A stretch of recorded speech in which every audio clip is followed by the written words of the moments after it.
செல்வம் கொழிக்குது வேண்டும் செல்வம் கொழிக்குது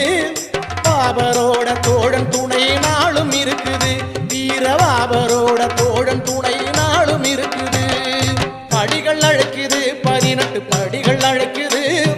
படிப்படியா உயரும் வழியை சொல்லிக் கொடுக்குது படிகள் அழைக்குது 18 படிகள் அழைக்குது படிப்படியா உயரும் வழியை சொல்லிக் கொடுக்குது கொடி அழைக்குது கொடி மரமும் அழைக்குது கொடி அழைக்குது கொடி மரமும் அழைக்குது கோட்டையாளும் சாஸ்தாவிடம் கொண்டு செல்லுது நம்மை கோட்டையாளும் சாஸ்தாவிடம் கொண்டு